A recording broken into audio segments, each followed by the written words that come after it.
మీ ధైర్యం, మీ శౌర్యం, భారతమాత గౌరవాన్ని కాపాడటంలో మీ అంకిత భావం సాటిలేనివి. మీ జీవితం ప్రపంచంలో ఎవరితో పోల్చినా తక్కువేమీ కాదు.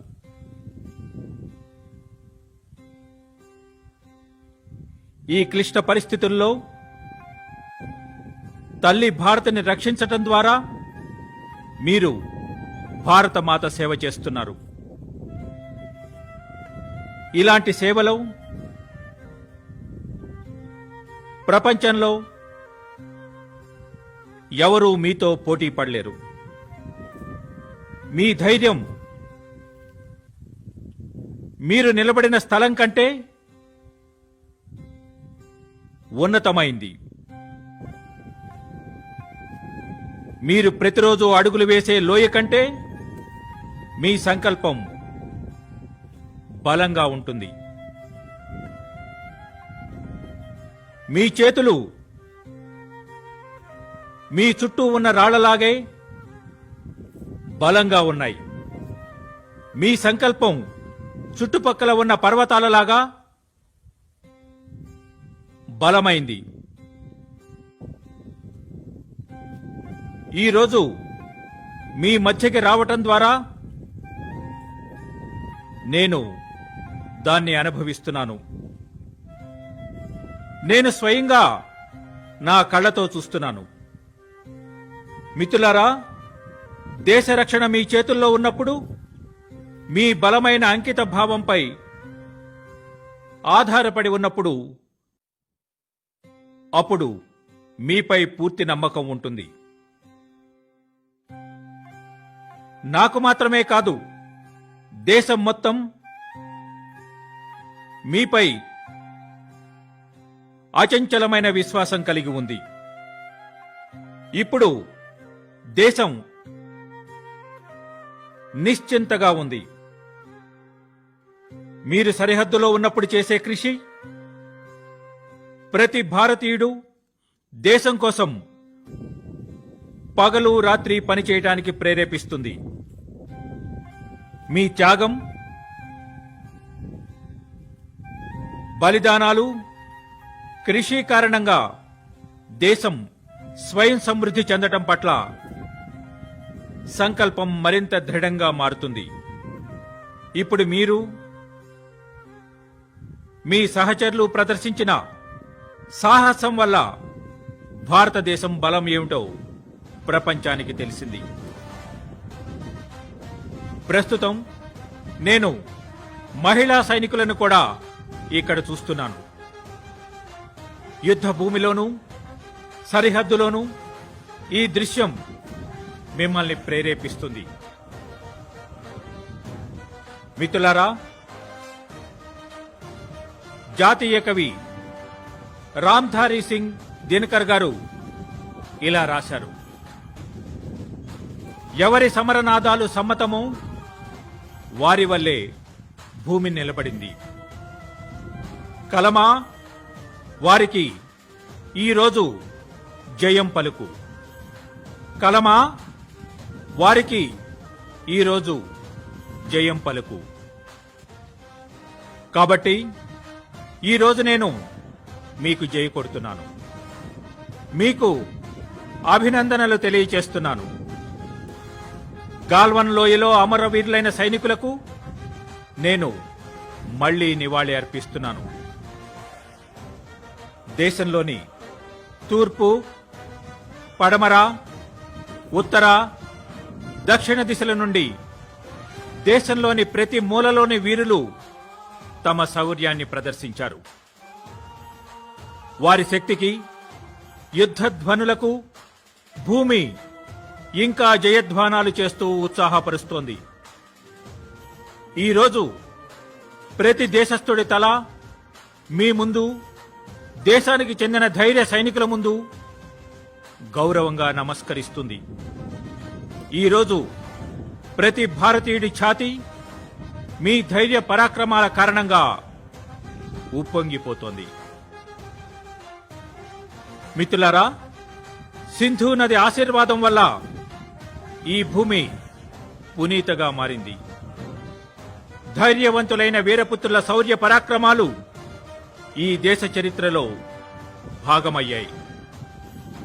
లేహ్ లద్దాఖ్ నుండి కార్గిల్ సియాచిన్ వరకు, లెజంగ్లా మంచు శిఖరాల నుంచి గాల్వన్ లోయ చల్లని నీటి ధార వరకు, ప్రతి శిఖరం, ప్రతి పర్వతం, ప్రతి రాయి రప్ప భారత సైనికుల పరాక్రమాలకు సాక్ష్యాలుగా నిలుస్తాయి. ప్రపంచం మీ ధైర్యాన్ని, పరాక్రమాన్ని చూసింది. మీ వీరోచిత గాథలు ఇంటింట్లో ప్రతిధ్వనిస్తున్నాయి. భారతమాత శత్రువులు మీలోని బడబాగ్నులను కూడా చవిచూశారు. మిత్రులారా, భారతదేశంలోని లద్దాఖ్ దేశానికి తలలాంటిది. ఈ భూభాగం 130 కోట్ల మంది భారతీయులకు గౌరవ చిహ్నంగా ఉంది. ఈ భూమి భారతదేశం కోసం ఎల్లప్పుడూ త్యాగం చేయటానికి సిద్ధంగా ఉన్న దేశభక్తుల భూమి. ఈ భూమి కుశాంక్ బకులా, రిన్ఫోంచే మొదలైన గొప్ప దేశభక్తి గల వారిని దేశానికి ఇచ్చింది. శత్రువుల దుర్మార్గపు ఆలోచనలకు వ్యతిరేకంగా రిన్ఫోంచే స్థానిక ప్రజలను సమీకరించాడు. రిన్ఫోంచే నాయకత్వంలో ఇక్కడ వేర్పాటును సృష్టించే ప్రతి కుట్రను లద్దాఖ్ ప్రజలు విఫలం చేశారు. వారి ఉత్తేజకరమైన ప్రయత్నాల ఫలితంగానే భారతీయ సైన్యంలో లద్దాఖ్ స్కౌట్ అనే పదాతిదళ రెజిమెంట్ను రూపొందించడానికి ప్రేరణ లభించింది. ఈరోజు లద్దాఖ్ ప్రజలు సైన్యమైన, సాధారణ పౌరులైన ప్రతి స్థాయిలో దేశాన్ని శక్తివంతం చేయడానికి అద్భుతమైన కృషి చేస్తున్నారు. మిత్రులారా, ఒక లోకోక్తి ఉంది. ఖడ్గేన ఆక్రమ్య వందిత ఆక్రమణ పుణ్యా వీరభోగ్య వసుంధర. అంటే వీరుడు తన ఆయుధ శక్తితో మాతృభూమిని రక్షిస్తాడు. ఈ భూమి వీరులది. ఈ భూమి రక్షణ, భద్రతా విషయంలో మన సంకల్పం హిమాలయాల మాదిరిగా ఉన్నతమైంది. ఈ సామర్థ్యం, ఈ సంకల్పం నేను ప్రస్తుతం మీ కళ్లల్లో చూస్తున్నాను. ఇది మీ ముఖాల్లో స్పష్టంగా కనిపిస్తోంది. వేలాది సంవత్సరాలుగా అనేక మంది ఆక్రమణదారుల దాడులకు, దారుణాలకు సమర్థవంతంగా జవాబు చెప్పిన భూమికి చెందిన వీరులు మీరు. మనం మురళిని చేతిలో ధరించిన కృష్ణుడిని ఆరాధించే వ్యక్తులం. సుదర్శన చక్రధారి కృష్ణుడిని ఆదర్శంగా భావిస్తాం. ఈ ప్రేరణ ఫలితంగానే ఆక్రమణ తరువాత భారతదేశం మరింత బలంగా మారింది. మిత్రులారా, ప్రతి ఒక్కరూ దేశ పురోగతి కోసం, ప్రపంచ ప్రగతి కోసం శాంతిని, స్నేహాన్ని అంగీకరిస్తారు. ఇది చాలా ముఖ్యమైనదని అందరూ నమ్ముతారు. కానీ శాంతి బలహీనులను ఎప్పటికీ తీసుకురాలేదని మనకు తెలుసు. బలహీనులు శాంతిని ప్రారంభించలేరు. ధైర్యమే శాంతికి ముందస్తు షరతు.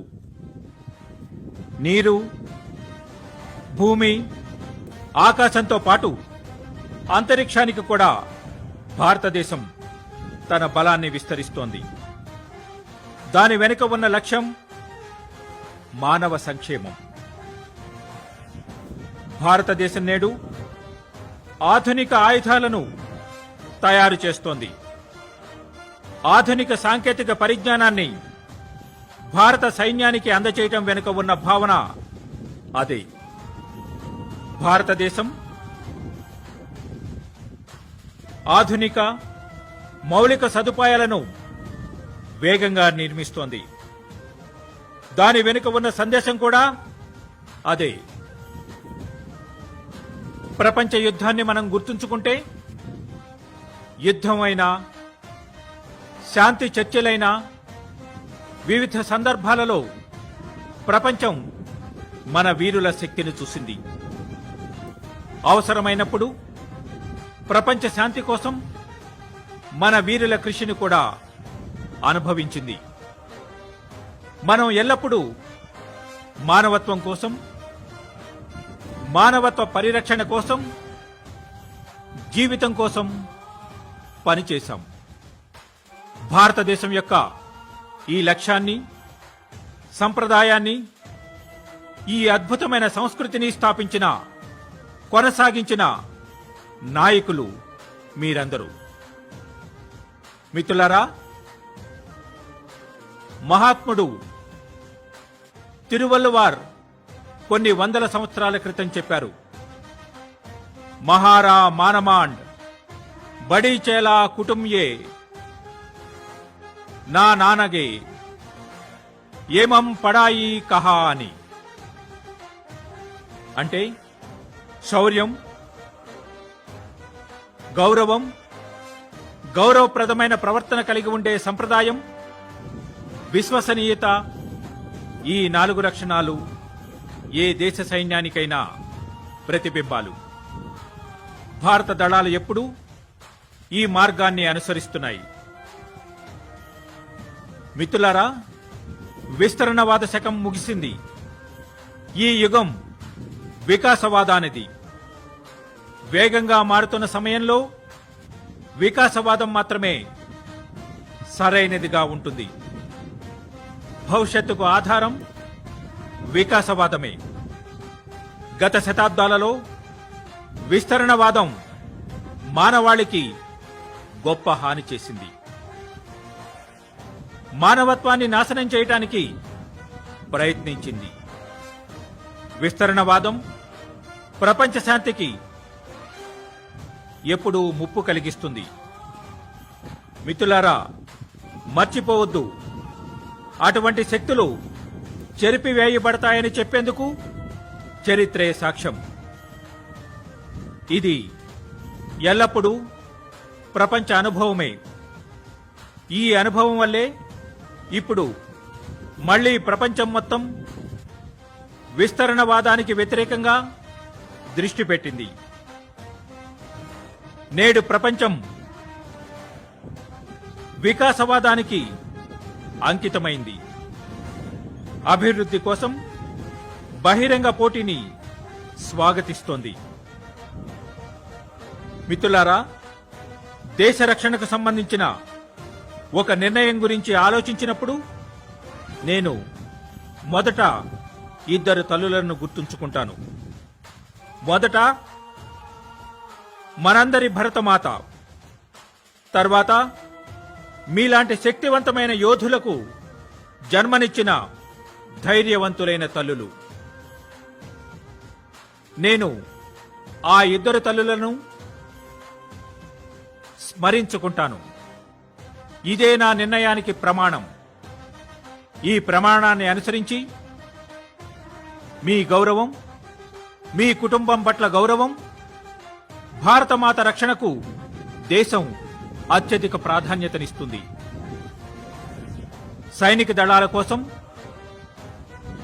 ఆధునిక ఆయుధాలు లేదా మీకోసం అవసరమైన పరికరాలపై మేము చాలా శ్రద్ధ చూపిస్తున్నాం. ఇప్పుడు దేశ సరిహద్దు మౌలిక సదుపాయాల కోసం ఖర్చు దాదాపు 3 రెట్లు పెరిగింది. సరిహద్దు ప్రాంత అభివృద్ధితో పాటు రోడ్లు, సరిహద్దు వెంబడి వంతెనలు చాలా వేగంగా అభివృద్ధి చెందటానికి ఇది దారితీసింది. దీనివల్ల అతిపెద్ద ప్రయోజనం ఏమిటంటే ఇప్పుడు సామగ్రి తక్కువ సమయంలో మీకు చేరతాయి. మిత్రులారా, సైనిక దళాల సమన్వయం కోసం చీఫ్ ఆఫ్ డిఫెన్స్ పదవిని ఏర్పాటు చేయటం, నేషనల్ వార్ మెమోరియల్ ఏర్పాటు, 1 ర్యాంక్ 1 పెన్షన్ నిర్ణయం, మీ కుటుంబ సంరక్షణ నుండి విద్య కోసం ప్రతి దశలో సరైన ఏర్పాట్లు, ఈ విధంగా ప్రతి అంశంలో దేశం ఈరోజు ప్రతి స్థాయిలో తన బలగాలను, సైనికులను బలోపేతం చేస్తోంది. మిత్రులారా, గౌతమ బుద్ధుడు చెప్పాడు, నిబద్ధత, నమ్మకం నుండే సాహసం వస్తుంది అని. సాహసమే కరుణ. సాహసం అంటే నిర్భీతితో సత్యం వైపు నిలబడటానికి నేర్పేది. ధైర్యం అంటే సత్యం చెప్పడానికి, చేయటానికి శక్తిని ఇచ్చేది. మిత్రులారా, గాల్వన్ లోయలో దేశంలోని వీర సైనికులు చూపిన లొంగని ధైర్యం మన శక్తికి పరాకాష్ట. దేశం మిమ్మల్ని చూసి గర్విస్తోంది. మీతో పాటు మన ఐటీబీపీ సిబ్బంది, బీఎస్ఎఫ్ జవాన్లు, బీఆర్ఓ, ఇతర సంస్థలు, క్లిష్ట పరిస్థితుల్లో పనిచేసే ఇంజనీర్లు, కార్మికులు, మీరంతా అద్భుతమైన పని చేస్తున్నారు. భుజం భుజం కలిపి తల్లి భారతికి సేవ చేసేందుకు అందరూ అంకిత భావంతో ఉన్నారు. ఈరోజు మీ అందరి కృషి ఫలితంగా దేశం ఏకకాలంలో గొప్ప పట్టుదలతో అనేక విపత్తులతో పోరాడుతోంది. మీ అందరి నుండి ప్రేరణ పొంది మనం ప్రతి సవాలును ధైర్యంగా ఎదుర్కొన్నాం. చాలా కష్టమైన సవాళ్లపై విజయం సాధించాం, సాధిస్తూ ఉంటాం. ఏ భారతదేశ స్వప్నాలను వాస్తవ రూపంలోకి తెచ్చేందుకు మీరు సరిహద్దుల్లో దేశాన్ని రక్షిస్తున్నారో ఆ భారతదేశాన్ని మనం నిర్మిద్దాం. మీ స్వప్నాలలోని భారతదేశాన్ని నిర్మిద్దాం. ఈరోజు మీకు భరోసా ఇవ్వటానికి వచ్చాను. మనం దృఢమైన, స్వయం సమృద్ధి కలిగిన, ఆత్మనిర్భర భారతదేశాన్ని నిర్మిద్దాం. ఆ కృషిని కొనసాగిస్తూ ఉందాం. బలమైన, స్వావలంబన కలిగిన భారతదేశాన్ని సృష్టిద్దాం. మీ నుండి ప్రేరణ లభించినప్పుడు ఆత్మనిర్భర భారతదేశ నిర్మాణ సంకల్పం మరింత శక్తివంతమవుతుంది. నేను మీ అందరినీ మరోసారి హృదయపూర్వకంగా అభినందిస్తున్నాను. మీకు అనేకానేక ధన్యవాదాలు. నాతో గొంతు కలిపి పూర్తి శక్తితో చెప్పండి, भारत माता की, भारत माता की, भारत माता की, वंदे वंदे वंदे వందే మాతరం.